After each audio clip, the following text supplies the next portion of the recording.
A lot of times I think newer puppeteers don't feel like they're doing anything unless their puppet is Oh, talking. sure.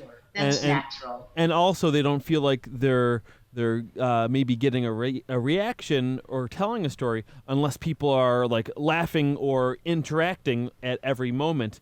But Whereas that takes confidence. It's as yeah, simple as that. Yeah. That takes absolute confidence to know that the less you do, the funnier it can be, or the more interesting it might be. And that comes with maturity. It's really hard to find somebody very young who has that. When some people have old souls, and they're at 14, they get that. But generally speaking, that's something that comes with relaxation and confidence in what you're doing and trying not to dazzle, but to just be good.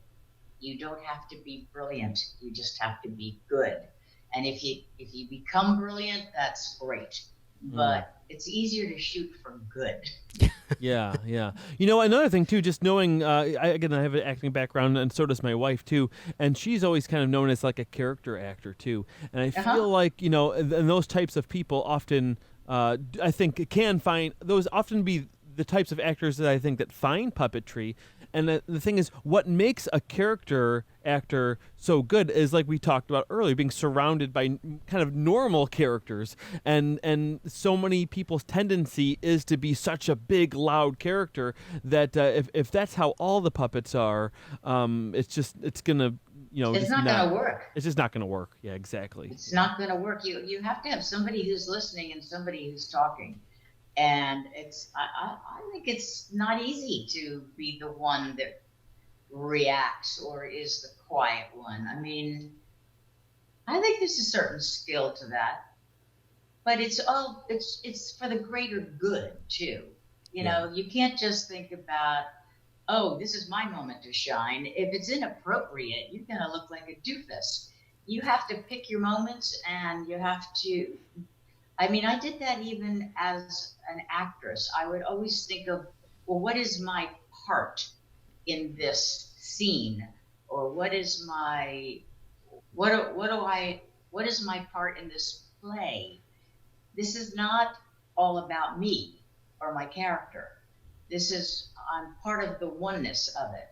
Mm-hmm. And the Muppets are a collaborative group of people. That's why we always laugh and say we play well with others, because it's not all about Scooter.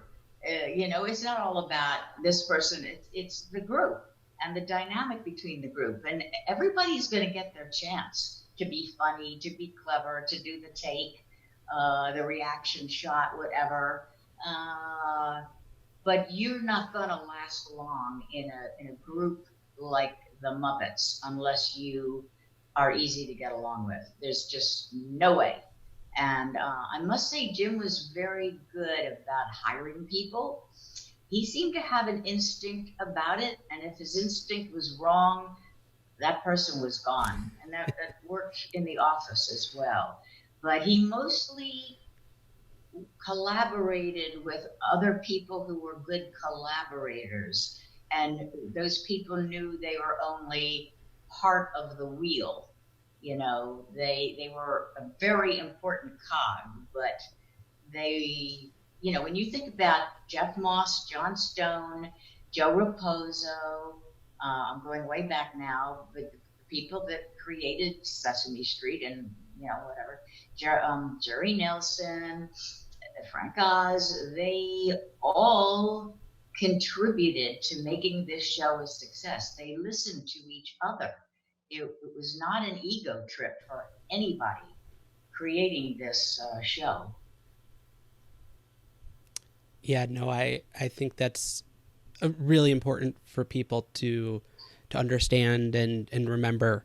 And one other thought that I had as you were talking about sort of the characters who are the straight men or the straight people, to kind of not be one of the crazy characters. An important thing to remember about that too is that you're often, when you're playing that role, being the analog for the audience member in that scene, because they're the person, they're sitting at home or in the audience thinking like, well, what is going to happen next? And they're Right. asking all those rational questions that character often will, as you know, everyone is being wild and crazy around them. And if you don't have that, then there's no way to relate to the scene that you're watching, even too. Right.